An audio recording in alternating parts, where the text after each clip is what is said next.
Bonjour ou bonsoir à toutes et à tous, bienvenue dans l'actu guidounesque de cette semaine. Nous sommes samedi 27 mai et voici le sommaire de votre émission.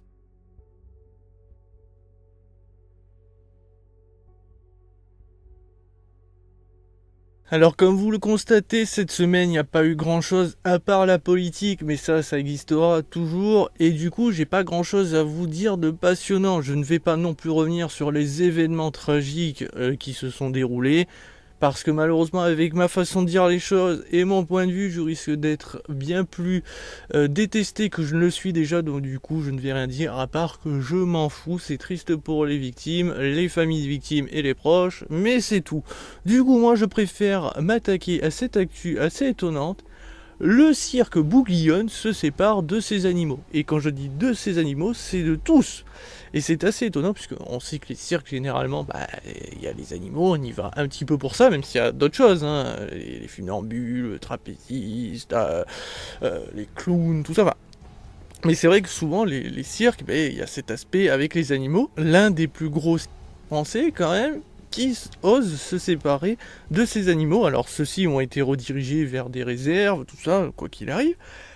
Mais c'est surtout les raisons qui nous sont données pour cette séparation et qui sont assez étonnantes. Il y a trois versions. Donc la première, c'est que peut-être que financièrement, ils n'arrivent plus à s'occuper de ces animaux, parce qu'il faut savoir que c'est très coûteux pour un cirque, hein. C'est des milliers d'euros par jour, rien qu'en nourriture, mais aussi en soins, tout ça. Donc c'est très onéreux, et il faut savoir que les cirques français ont un soutien de l'État pour pouvoir exister, en plus des gens qui viennent les voir. Et malheureusement, les cirques ne cartonnent pas non plus autant qu'avant, donc du coup, c'est compliqué financièrement, donc c'est peut-être une raison, déjà elle est valable. La deuxième raison, c'est qu'il y a des rumeurs qui circulaient comme quoi le cirque Bouglione maltraitait ses animaux. Alors il faut savoir que ce soit les cirques, les zoos, les aquariums, il y a toujours des rumeurs de maltraitance. Et comme j'avais parlé du véganisme et surtout des abattoirs, malheureusement il y a très peu de contrôle à ce niveau-là. On est d'accord, généralement les cirques c'est très fermé, il n'y a pas de contrôle extérieur, et c'est aussi le souci. Donc du coup, comment savoir si les animaux sont bien traités ou non, c'est compliqué, donc c'est très souvent des rumeurs. Et les rumeurs, quand ça se développe, ça circule très vite, et du coup ça peut donner une mauvaise réputation. Donc ça peut être une raison, mais pour l'instant on ne sait pas s'il y a eu vraiment de vraie maltraitance ou non. Et la dernière raison, qui est déjà un peu plus biscornue, ça je trouve, c'est que Joseph Bouglione, donc celui qui dirige maintenant le cirque, a dit que parce qu'une partie de son public ne vient plus parce qu'il y a des animaux, il décide de s'en séparer.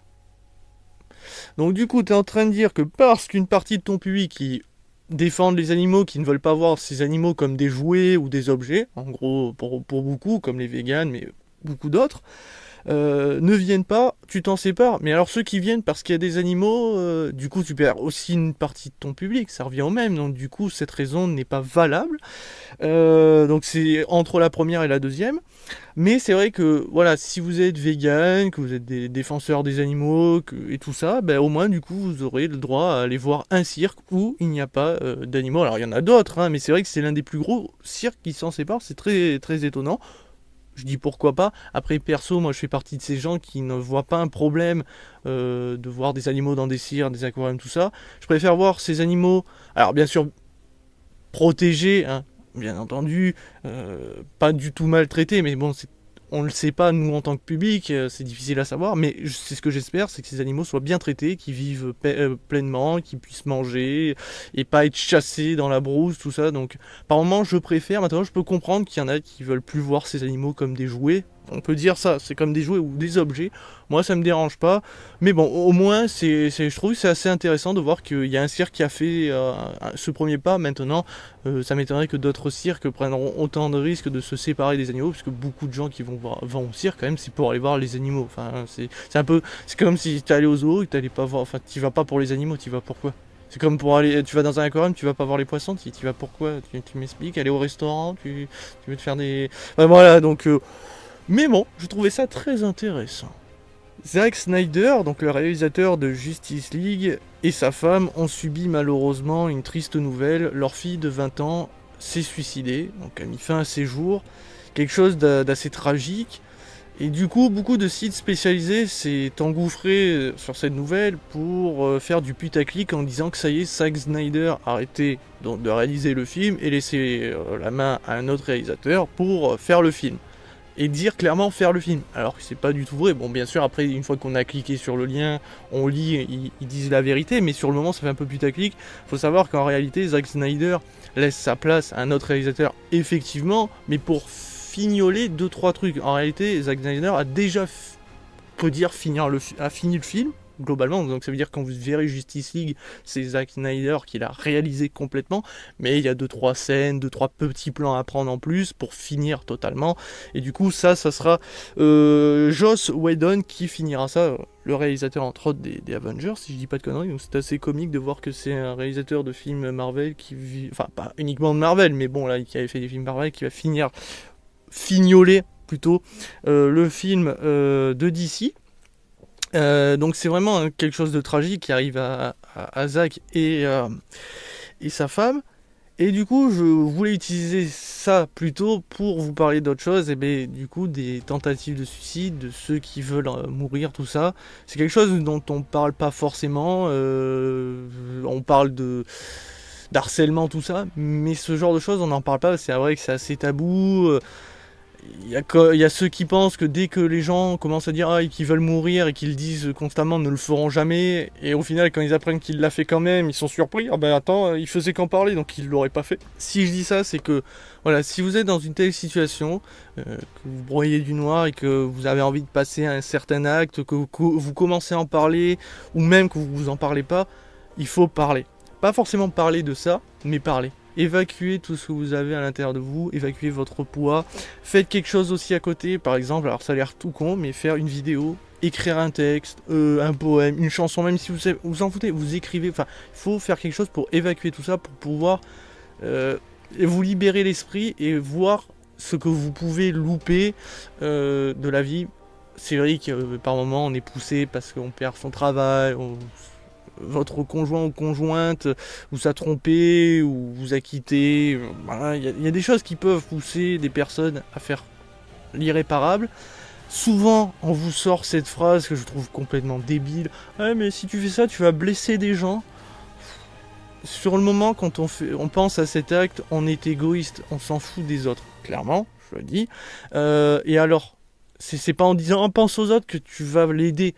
Au contraire, il faut qu'il pense à lui ou à elle, se penser à lui-même en pensant à ce qui loupe, ce qui pourrait...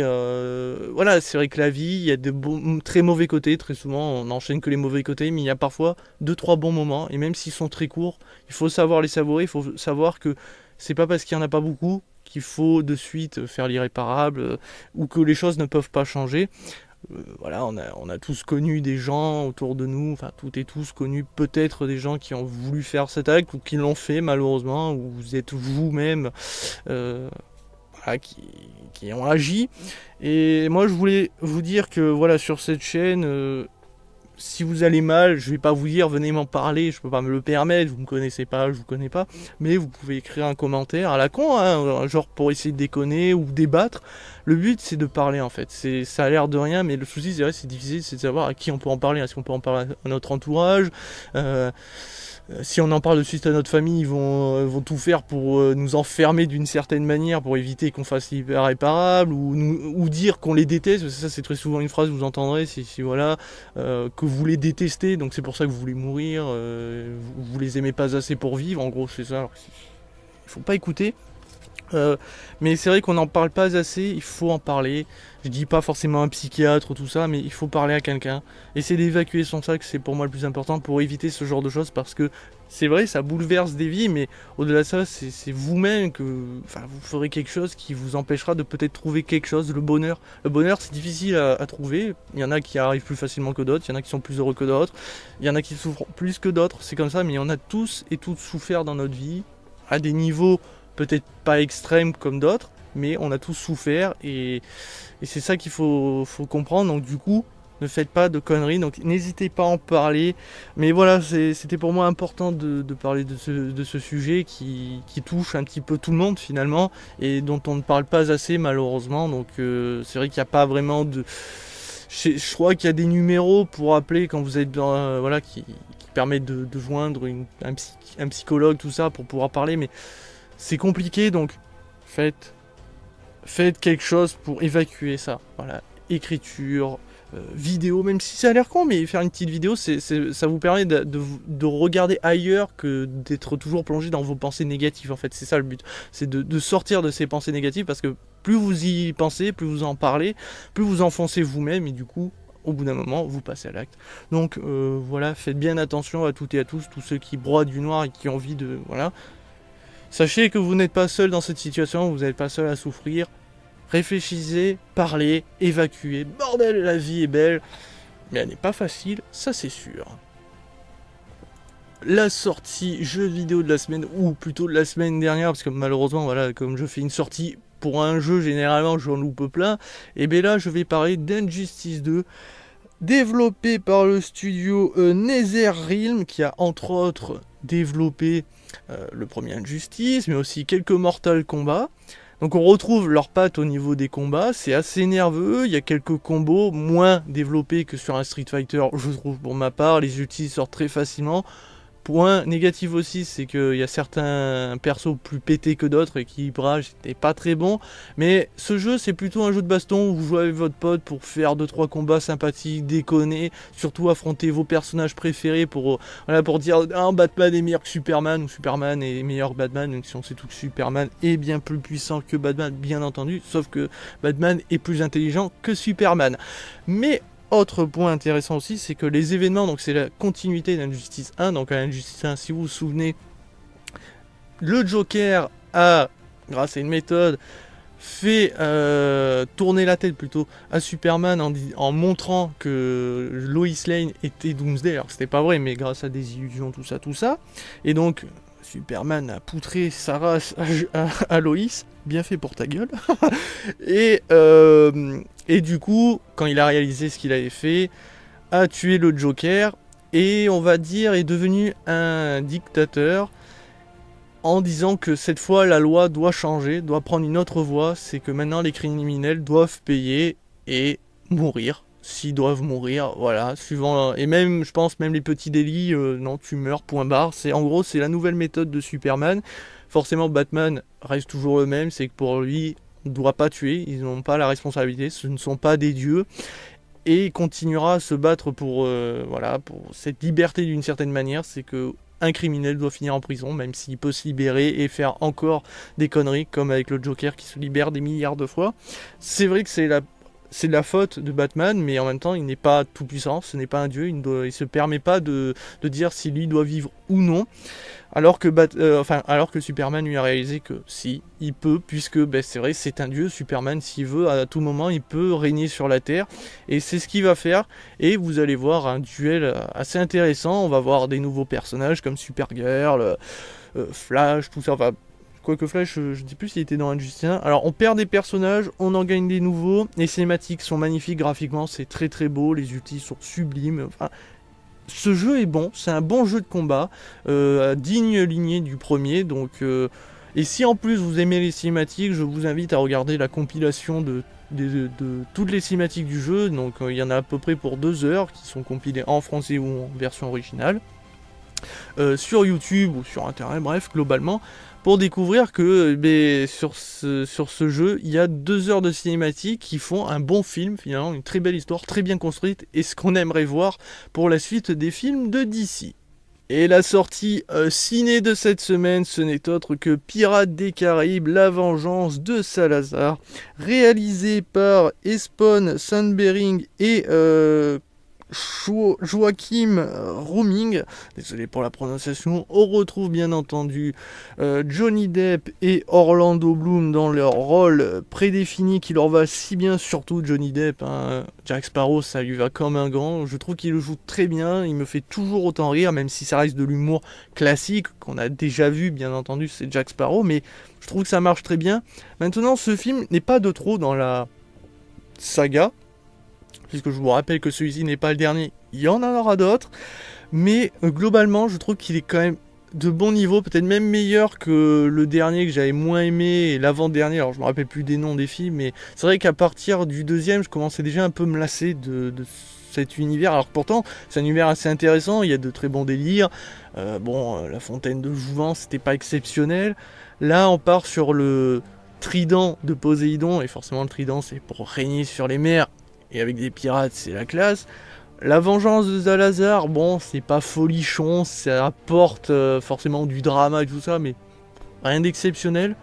Mais globalement, c'est bien réalisé. Il y a de très beaux décors, c'est toujours aussi sublime. Sparrow fait vraiment rire, tous les personnages qu'on connaît et qu'on adore sont présents. Donc, du coup, il y a quand même quelques bémols. Comme j'ai dit, l'histoire est pas non plus. Et quelques effets spéciaux sont pas de qualité, surtout les fantômes, je les trouve un petit peu dégueulasses. Mais bon, c'est mon avis personnel. Mais globalement, si vous avez aimé la saga entière, hein, vous avez plus ou moins aimé certains épisodes, mais que vous avez apprécié, vous aimerez certainement celui-ci. Si vous êtes déjà un petit peu plus... Bon, ça commence à me gonfler. Je sais pas si vous allez plus aimer, mais je trouve que cet épisode est quand même de qualité. Donc n'hésitez pas à les découvrir, surtout si vous aimez les films avec humour et de l'action et tout ça. C'est pour les petits et les grands quand même, d'une certaine manière. Et derrière, si vous avez pas aimé du tout cette saga, vous ne kifferez pas plus parce que rien n'a vraiment changé. On reste dans le même humour, tout ça. Donc ma note, c'est un bon 3,5 et demi. Oui, je sais, 1,5, ça n'a pas l'air d'être grand chose sur 5 étoiles, mais quand même, parce que j'ai passé un bon moment, j'ai rigolé, mais j'attends pas forcément la suite. Voilà, je me dis, ça peut s'arrêter là, ça me ferait ni chaud ni froid. Mais bon, je vous conseille quand même de le découvrir par vous-même et de voir si finalement cette saga vous sort par les yeux ou non. Alors la dernière fois j'ai parlé d'une série, L'Exorciste, mais aujourd'hui je vais parler d'un animé tiré d'un manga, My Hero Academia, ou Boku no Hero Academia, qui est un shonen classique, écrit et dessiné par Kohei Horikoshi, et aujourd'hui adapté donc en animé que vous pouvez retrouver gratuitement sur ADN pour la saison 2. La saison 1, je crois qu'elle est payante maintenant, mais vous la trouverez forcément sur internet si vous cherchez un petit peu. Donc on suit l'histoire de Izuku Midoriya, qui est un jeune enfant, d'ailleurs, comme je disais, shonen classique, qui a tendance à ne pas être aimé de tous d'une certaine manière, mais qui peut se faire facilement des amis, qui est un peu soumis aux autres, hein, qui se fait tabasser par une brute épaisse d'une certaine manière, enfin malmené plutôt plus que mal tabassé quand même, qui a un rêve de devenir super-héros, car on est dans un univers où le monde est peuplé de gens avec des pouvoirs, quasiment toute la population qui ont des pouvoirs nommés alter ici, divers et variés, hein. Il y en a qui peuvent faire du feu, de l'électricité, il y en a qui peuvent se transformer leurs membres, tout ça, enfin il y a beaucoup de choses, c'est assez sympathique, ça fait un peu penser à One Punch Man par le côté super-héros, mais ça s'arrête là, je vous rassure. C'est moins grandiose, parce que One Punch Man il tue tout à un coup, là c'est différent, même si donc le gros super-héros, le maxi super-héros du nom de All Might peut faire penser à One Punch Man, sauf que One Punch Man tue tout à un coup et pas lui, mais il a la super classe, d'ailleurs c'est l'idole de Izuku, qui le vénère, c'est son super-héros. D'ailleurs Izuku, comme je vais le spoil, c'est le seul enfant qui n'a pas d'alter, malheureusement. Le seul humain qui n'en a pas, pour l'instant, de ce qu'on sait. Hein. J'ai vu que la saison 1 et dans la saison 2, on n'en sait pas plus. Pour l'instant, c'est le seul qu'on sait qui n'en a pas, mais peut-être qu'il y en aura d'autres. On le découvrira au fur et à mesure, certainement. Et du coup, comme il n'a pas d'alter, il se fait un petit peu malmener. Et il essaye quand même de devenir un super-héros en apprenant tous les pouvoirs, en écrivant, en se renseignant, tout ça. C'est un grand passionné. Et il vénère All Might, parce que All Might, c'est le super-héros, même dans la pire situation, a toujours le sourire pour montrer aux gens que voilà, le bien triomphera toujours du mal, puisque forcément, si les gens ont des super pouvoirs, il y a ceux qui les utiliseront pour le bien et les autres pour le mal. Du coup, il y a des nouveaux métiers, hein, les super-héros et les super-vilains, même si bon, le métier de super-vilain, ça existe depuis toujours, mais les super-héros, c'est vraiment différent, et c'est très intéressant, c'est très bien animé, la qualité du dessin est que ça soit en manga bien entendu, ou en animé, c'est waouh. L'histoire est très intéressante, c'est vrai que le côté pleurnichard d'Izuku qu'on voit habituellement est un peu lourd, je trouve, c'est toujours chiant, mais ça va, on le voit pas tout le temps chouiner, il y a une belle avancée, même dans la saison 1 où on aurait pu croire que ça allait être mou parce qu'on va suivre le personnage, ça monte assez rapidement, donc très intéressant, les combats avec les super pouvoirs sont de qualité.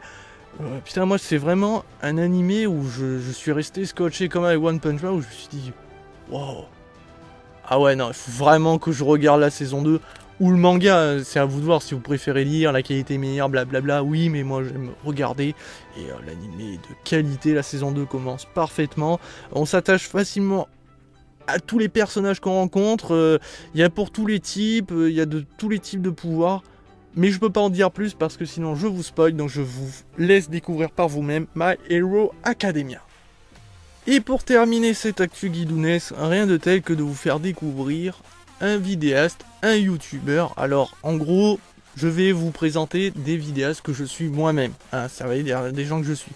Mais il est pas impossible qu'il y a des youtubeurs qui méritent que je pourrais trouver très intéressant, que je pourrais vous parler. Malheureusement, j'ai pas le temps de suivre tout le monde, de regarder les vidéos, mais si vous en connaissez et que vous estimez vraiment qu'ils peuvent m'intéresser suivant mes goûts, mais bon, là vous ne connaissez pas forcément, mais si vous suivez ma chaîne, vous découvrirez facilement mes goûts, n'hésitez pas à m'en proposer et j'essaierai de prendre le temps pour regarder les vidéos et peut-être, pourquoi pas, vous en parler et vous le faire découvrir pour tout le monde, parce qu'il y a des gens qui méritent clairement d'être connus. Et le premier dont je vais parler, car c'est le premier vidéaste que j'ai connu et que j'ai suivi, pour moi c'est un peu le vieux de la vieille de YouTube, Mosinor. Alors ce nom vous dit pas grand chose parce que malheureusement sa chaîne n'a pas 1 million d'abonnés alors qu'il les mérite, mais c'est le premier, enfin il fait partie des premiers vidéastes à être sur YouTube et à pas gagner sa vie malheureusement grâce à ça, enfin, je pense pas qu'il gagne sa vie, mais à faire en tout cas du contenu sur YouTube, mais c'est le premier à être connu du grand public, puisque ses vidéos ont été reprises dans les grands bêtisiers, ont été montrées sur TF1 et tout ça, et oui, en son nom hein, bien entendu, on disait bien que c'était Mosinor qui les faisait, donc sa spécialité lui c'est le détournement. J'en avais déjà parlé sur une vidéo, youtubeur vrai métier. Mosinor donc fait des détournements de films, de séries, même des clips vidéo comme Michael Jackson. En plus de ça, il fait ses propres musiques, et il crée ses propres musiques. On aime ou on n'aime pas, c'est assez space, moi c'est pas trop mon trip, mais il les fait soi-même, enfin il en fait une grande partie, donc à ce niveau-là, GG. Pour les vidéos les plus connues, Rambo, mais Titanic Park, malheureusement celle-ci a très souvent été strike. Donc je ne sais pas si vous pouvez encore la voir, mais si vous la trouvez, n'hésitez pas à regarder. Babouliné, James Bond, le clip de Michael Jackson qui est passé donc dans les grands bêtisiers très souvent, d'ailleurs c'est l'une des plus utilisées, mais il y en a tellement. En plus de ça, il fait du détournement aussi sur ses propres vidéos de gaming. Alors, il fait un peu de jeux vidéo. Attention, c'est pas un youtubeur qui poste tous les jours comme moi ou comme d'autres vidéastes, il poste de temps en temps. Vous ne connaîtrez jamais son visage, personne ne connaît son visage, il utilise une icône, mais personne ne connaît son visage, ni même sa vraie voix d'une certaine manière, c'est ce qui laisse le mystère et j'adore, je trouve que ça fonctionne parfaitement. Mais donc je parlais de détournement de gaming, ça veut dire qu'en gros il fait du Call of Duty, il a fait 3 vidéos de Call of Duty, et il fait du détournement, et c'est juste, mais on pourrait s'attendre à du commentaire classique comme je fais, où il fait 2-3 blagues en jouant et tout ça, mais non, mais c'est à des niveaux, franchement, mais c'est juste à tomber, j'espère qu'il en fera plus, parce que plus vous serez nombreux à vous abonner, certainement que plus il pourra en faire, et je souhaiterais qu'il en fasse plus, parce que c'est de qualité. Quand on aime l'humour, hein, ce genre d'humour, je trouve que ça colle parfaitement. Vraiment, Mosinor fait du très bon travail, c'est très bien monté, parce que forcément, il met une voix derrière ce qu'on voit déjà de base, donc il faut que le doublage soit quand même plutôt bon. Les textes sont vraiment bien écrits, bon après, on pourrait croire que c'est que pipi caca, je vous cache pas que... Non, ça va beaucoup plus loin, et c'est vraiment très intéressant. Donc du coup, je peux que vous faire découvrir Mosinor, là je vous montre 2-3 extraits, mais je veux pas faire plus, d'ailleurs je vous mets même pas le son, parce que ça serait voler son travail. Foncez sur la chaîne de Mosinor pour découvrir, et n'hésitez surtout pas, si vous avez aimé, à vous abonner, même s'il poste pas régulièrement, au moins vous abonner, plus vous serez nombreux à vous abonner, certainement que plus il fera de vidéos, comme pour tous les vidéastes, même si bon moi je suis un cas particulier, ou même si j'ai pas d'abonnés, je poste très souvent, mais voilà, Je trouve que Mosinor mérite beaucoup plus d'abonnés et c'est le premier vidéaste car c'est grâce à lui que j'ai eu envie de faire des vidéos. C'est le premier que j'ai connu, c'est au collège on m'a dit, un ami m'a dit tiens tu connais Mosinor? Je dis qu'est-ce que c'est cette merde? Je dis pas. Et j'ai vu la première vidéo, c'était sur Rambo avec la ficelle et les écureuils. Colonel, il y a des écureuils. Là j'étais là, je fais mais c'est énorme, et c'est énorme. Puis après j'ai regardé James Bond, Michael Jackson, Titanic Park, il y a même eu une de Halo. Je sais pas s'il s'en souvient Mosinor, je sais pas si c'était lui, mais c'était au nom de Mosinor, il y avait écrit Mosinor, donc sur Halo, mais elle a été strike depuis très longtemps, elle n'existe même plus sur YouTube. Mais il y en a plein de vidéos qui malheureusement sont souvent en strike, donc n'hésitez pas à le soutenir, n'hésitez pas à vous abonner, n'hésitez pas à le faire découvrir à d'autres parce qu'il le mérite, je trouve, pleinement, surtout ces vidéos de gaming. Oh, mais je vous jure, c'est un détournement, mais de qualité, et le commentaire est juste comme on n'en fait pas, et aucun autre vidéaste ne fait ça. Je vous le jure, c'est le seul, c'est le meilleur, c'est Mosinor. Donc voilà ce qui conclut l'actu guidounesque. Je vous retrouve certainement la semaine prochaine pour de l'actu toujours aussi guidounesque. Bonne soirée en attendant. Ciao ciao.